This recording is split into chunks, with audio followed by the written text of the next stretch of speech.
सुनंदा जी जब कन्हैया आए तो माया की बात चली तो इतना समझा दिया मैंने। माया जब आती है बिना भगवान के तो कुछ गड़बड़ कर देती है, और माया अगर भगवान के साथ आ जाए तो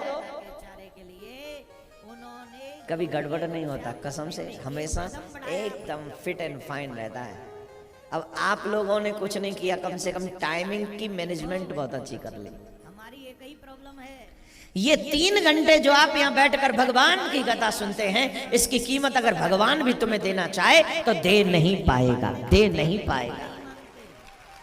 हम गीता को मानते पर गीता की नहीं, ये बहुत बेशकीमती टाइम है। को मानते पर आजकल लोग कहते कथा में जाने से क्या फायदा है, हम अपने गुरु को मानते पूरे जीवन भर कमाता रहा, एक दिन में चला जाता है, एक दिन में। लेकिन ये जो तू कमा रहा है एक जन्म में भी नहीं जाएगा, 7 जन्म में भी नहीं जाएगा, 100 जन्म में भी नहीं जाएगा, ये हमेशा तेरे साथ रहेगा, हमेशा तेरे साथ रहेगा ये। इसलिए मेरे भाई बहन, ये जो आपकी टाइम की जो कीमत है ये अनमोल है। तुलसीदास बाबा तो कहते हैं एक घड़ी आदि में तुलसी संगति हरे कोटि। एक प्रसंग याद आ रहा है। 2 भाई थे, एक बहुत पुण्यात्मा और एक बहुत बड़ा पापी। एक पुण्यात्मा और एक पापी। पुण्यात्मा तो ऐसा था जहां भी संतों को देखता बस प्रणाम करता, वो संतों के साथ में रमण करता, कीर्तन करता, इत्यादि करता। और पापी ऐसा कि उसे संतों का नाम ले दो तो वो मतलब ये समझ लो कि वो उस समय का रावण ही था। माँ नहीं माता पिता नहीं देवा, साधु न सन करवा वही सेवा। उन्हें न माता पिता अच्छे लगते हैं, ना उन्हें और कोई अच्छा लगता है।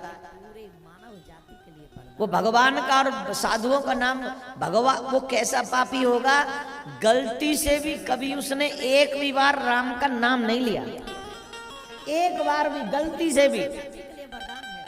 इतना नफरत करता था धर्म से वो कि मैं राम का नाम तो गलती से भी नहीं लूंगा, चाहे कुछ भी हो जाए। तो मेरे भाई बहन, एक दिन उस गांव में कुछ साधु आए। तो साधु 4-5 साधु थे, कुछ नागा साधु थे। तो वो जब कीर्तन करते, कथा करते, सुनाते तो उसको जो भक्त था उसे बड़ा आनंद आता था। तो साधु महात्माओं को उन गांव वालों ने कहा कुछ दिन आप हमारे यहाँ रुक जाइए, आप जो कथा सुनाते हमें बहुत अच्छा लगता है। तो साधु लोग रुक गए। तो जिसके यहाँ भोजन करते पहले वहां कीर्तन करते हो। एक और बात बता दूं मेरे भैया, बहुत से लोग एहसान करते हैं, उनके किसी के यहाँ कोई साधु ब्राह्मण जिम जाए ना तो बिना किसी को बताए रहते नहीं है। वो हमारे फलाने दिन वो 25 साधु आए थे, उनको जिमा दिया और ये कर दिया, उनको विदा किया। फिर कल परसों फिर और 10-5 आए थे, उनको कभी बताओ मत।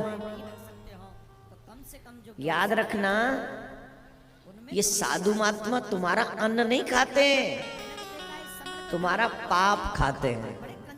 तुम जितना भी पाप करते हो, जब कोई साधु ब्राह्मण भक्त तुम्हारे घर में आके भोजन जीमता है ना, तो इसका मतलब तुम्हारे जीवन के पापों को खाकर तुम्हें निष्पाप बनाकर चले जाते हैं।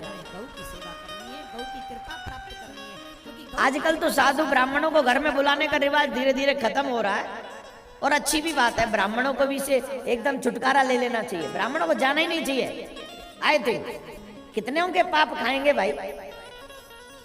एक से एक बड़ा पापी बैठा है दुनिया में, इनके घर का अन्न खा लो तो वैसे ही बुद्धि खराब हो जाती।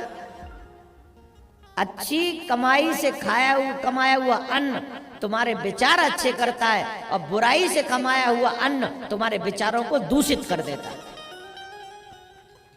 ताली मत बजाओ, ताली बजाते हो क्या रखा है ताली में, रुको। तो मेरा अभिप्राय, साधु जीवे न जीवे, ब्राह्मण जीवे न जीवे, मैं ये सब बातों में नहीं पढ़ूंगा, ये तो आपके अपने भाव हैं। लेकिन हाँ, अगर ये जीवे तो समझो आप निष्पाप हो गए कम से कम। तो मेरे भैया, साधु जब किसी के घर जाते तो बड़ा मन करता उस व्यक्ति का भी कि मेरे घर भी आम है, लेकिन मैं इनको घर लेके कैसे जाऊं। क्यों? बोले मैंने लेके नहीं जा सकता। वजह, घर में वो बैठा है ना रावण, साधुओं को ले जाना तो बहुत दूर की बात है, नाम ले दिया तो लड़ पड़ेगा। पर गुरु की नहीं मानते। तो एक दिन संयोग से उन रावण का, मतलब रावण तो वैसे कह रहा हूँ, उस दुष्ट व्यक्ति का कहीं अलग जाने का प्रोग्राम, गांव से बाहर जाने का बना। तो बड़ा खुश हुआ वो कि ये जाएगा तो मैं पीछे से साधुओं को भोजन करवाऊंगा। बड़ा खुश हुआ। तो जाके एक दिन साधुओं से पूछा, महाराज आपका गांव में कब तक प्रोग्राम है? बोले आज कल चले जाएंगे। महाराज कल मत जाओ ना। क्यों?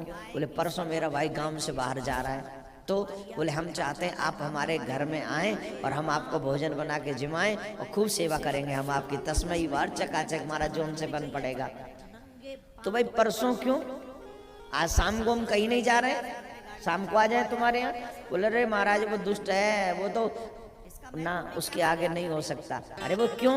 बोले आज तक वो बहुत पापी, आपका नाम सुनते भड़क पड़ेगा और मेरी तो छोड़ो, वो आपको उल्टा सीधा बोल देगा तो मेरे को और पाप लग जाएगा। इसलिए मेरी वजह से अगर आपको कुछ गड़बड़ कुछ भी बोल, मेरे को अच्छा नहीं लगेगा।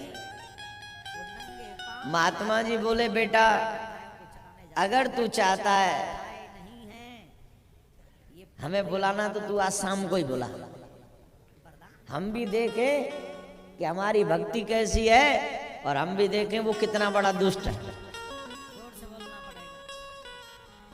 भैया लड़ पड़े। और चिंता ही मत कर, झट जाके बोल दिया भैया को कि शाम को साधु आएंगे। तो वो तो भड़क गया, तेरी हिम्मत कैसे हुई? इस घर में तू अकेला नहीं रहता, मैं रहता हूँ, मैं तेरे से बड़ा हूँ, तुझे मेरे से पूछ के कुछ करना चाहिए, तू ऐसे कैसे कर सकता है? तेरी हिम्मत कैसे हो गई? तुमने ऐसा करके ओ लगा, अभी जा मना करके आ। बोले भैया मैं मना तो करके आ जाता, लेकिन गांव के 10 लोग बैठे थे, उनके आगे अब मना करूंगा तो सब आपकी हंसी होगी ना भैया। अब टेंशन में आ गया। क्यों? बोले गांव में मेरी हंसी नहीं होनी चाहिए, सब लोग मेरी तारीफ करें वो तो ठीक है, हंसी कैसे हो? बोले ठीक है एक काम कर, तुझे जो करना है गांव वालों के आगे बोल दिया, वरना तेरी खैर नहीं थी। अब शाम को बुला, चुपचाप भोजन करा के, खबरदार अगर किसी ने कुछ भी बात की तो, और मैं अंदर बैठा हूँ, मुझे डिस्टर्ब मत करना। वो तो बड़ा खुश हो गया। छोटे भैया को लगा जैसे स्वर्ग की प्राप्ति हो गई हो, बड़ा चकाचक आनंद आ गया। तो तैयारी होने लगी शाम के भोजन की, बहुत लचपच के भोजन बनाए गए। और महात्मा जी शाम को जाके बैठे, और जैसे महात्मा जी शाम को जाके बैठे तो क्या हुआ? महात्मा को तो अपना, अब वो जोर जोर से, बड़ी जोर जोर से ठोके जा रहा था दरवाजा। एक नागा बाबा बोले भजन तो भोजन तो हो ही गया, अब जरा इसका भी भजन देख लेते हैं। दरवाजा खोला, और जैसे ही दरवाजा खोला उसने देखा सामने एक बहुत बड़ा साधु, बड़ी बड़ी जटाएं, लंबी दाढ़ी। वो तो कांपने लगा बाबा को देख के। तुम्हारी हिम्मत कैसे हुई? मेरा दरवाजा बंद करने की हिम्मत कैसे? बाबा बोले बेटा सिर्फ हिम्मत और क्या होती है दिखाता हूँ। बाबा ने पकड़ा उसका गरेबान और नीचे पटक लिया, और ऊपर से बाबा जी बैठ गए, उसके ऊपर बैठ गए। अब नीचे से पड़ा कर रहा है, छोड़ दे बाबा, छोड़ दे बाबा, छोड़ दे। बोले बाबा नहीं छोड़ दे, बाबा छोड़ता नहीं है, बाबा जोड़ता है। अब तक तो तू छूटा हुआ था, अब तो तुझे जोड़ना है, छोड़ना नहीं है, जोड़ना है। छोड़ दे। बोले अपने आप को हरि से जोड़ दे। वो कह रहा है छोड़ दे, वो कह रहा है जोड़ दे। बाबा कह रहा है जोड़ दे, वो कह रहा है छोड़ दे। क्या जोड़ दे? बोले राम से जोड़ दे। बोले भाड़ में गया तेरा राम। आज तक राम नाम नहीं लिया, आज पहली बार नाम लिया है। भाड़ में गया तेरा राम। और जैसे ही कहा, बाबा ने उसका गरेबान पकड़ के कहा, बोल दिया ना राम, निकल गया ना तेरे मुंह से राम। बिना राम के रहा तो नहीं गया तुझ पे। अब एक काम करना, इस नाम को बेचना मत। गीता को मानते पर गीता की नहीं मानते। बाबा ने छोड़ दिया। वो कांप तो रही था, बाबा में ताकत थी। बाबा नागा बाबा, कोई छोटा मोटा बाबा नहीं था, कांप रहा था, वो हिल रहा था जोर से। वो जो ही चिल्ला था, गया भाड़ में गया राम, भाड़ में गया राम, बाबा भाड़ में। ऐसे उसको बाहर जाके ठोपर लगी और गोविंदा है, समाप्त हो गया। वो जो भगवान को नहीं मानते वो इंटरनली बड़े कमजोर, बड़े वीक होते हैं, बहुत ज्यादा वीक होते हैं। खत्म। अब मरने के बाद में जब धर्मराज जी के पास पहुंचे तो धर्मराज जी ने कहा भाई इसने जीवन में तो कुछ किया नहीं है, सिर्फ आखिरी घड़ी में इसने राम बोला है, इसके अलावा तो सब नरक का ही काम इसने किया है। श्री कृष्ण तो बोले भाई तुमने कुछ किया नहीं, तुम्हें तो नरक में ही जाना पड़ेगा, बस तुमने एक बार राम नाम लिया है तो एक बात बता दो, इस राम नाम के बदले में तुम क्या लेना चाहोगे? इसका माथे में वो बात क्लिक कर गई। बाबा जी ने कहा था नाम को मत बेचना, हमारे और तुम्हारे पास इस राम नाम को बेचना मत।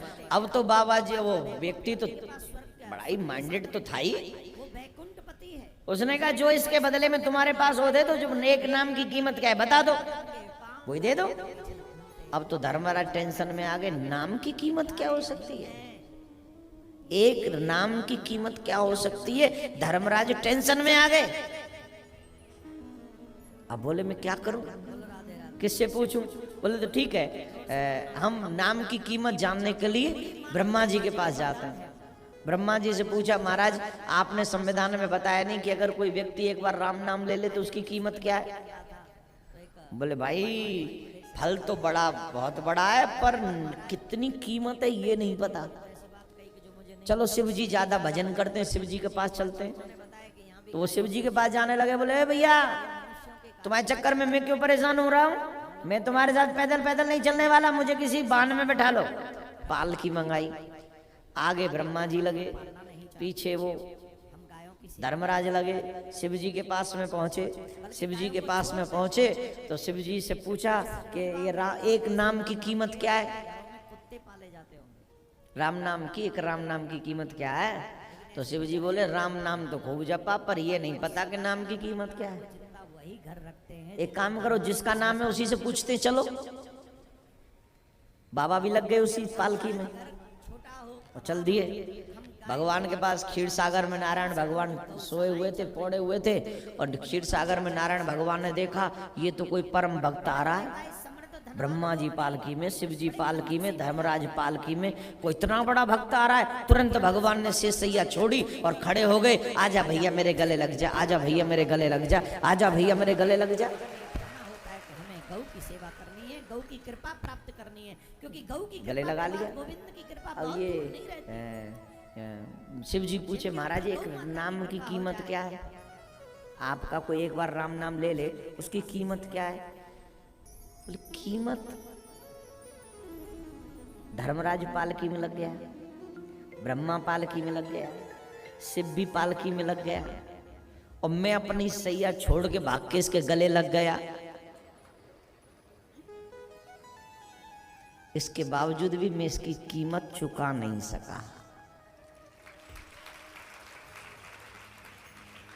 टोटल प्राइस क्या है आई डोंट नो, टोटल इसकी जो है कॉस्ट जो है मुझे नहीं पता, लेकिन इतना पता है कि जो एक बार राम नाम ले ले और उसके बाद पाप न करे तो वो निष्पाप हो जाता है, वो भगवान से मिलने के योग्य हो जाता है। अब आप सोच रहे होंगे हमने तो बहुत नाम ले लिए, हमारा क्या होगा? तुम तो इस नाम को कहीं ना कहीं जाके बेच दोगे ना। बेचना क्या होता है? भगवान से तुम कह दोगे हमें इसके बदले में ये दे दो, मेरे बच्चे को सुख दे दो, मुझे सुख दे दो, मुझे ये वाहन दे दो, मुझे ये शिष्ट। तो जैसे आप ये चीजें मांग लेते हो नाम का असर कम हो जाता है।